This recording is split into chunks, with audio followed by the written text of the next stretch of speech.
Well, so basically, slacklining, I started out as a climber. I've always been really into rock climbing, and slacklining is kind of this sect that broke off from climbing. It originated in Yosemite Valley with all the climbers there. It was raining one day, and they decided to use climbing gear and sling it between two trees and try to walk across it as like a challenge.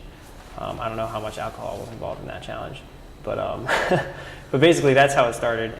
It was about 2 years ago during the summertime, and I was bored just sitting at home.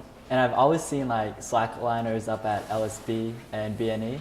So I don't know how it got in my head, but I just remembered it. So I started watching YouTube videos and stuff, and it's like, this looks like a lot of fun.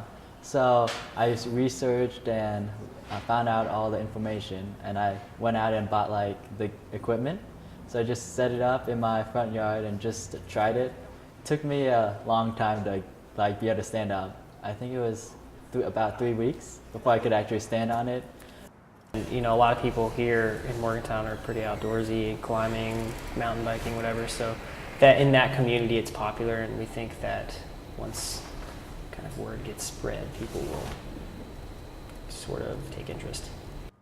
What really made it popular was one, I forget which one, but it was during a Super Bowl.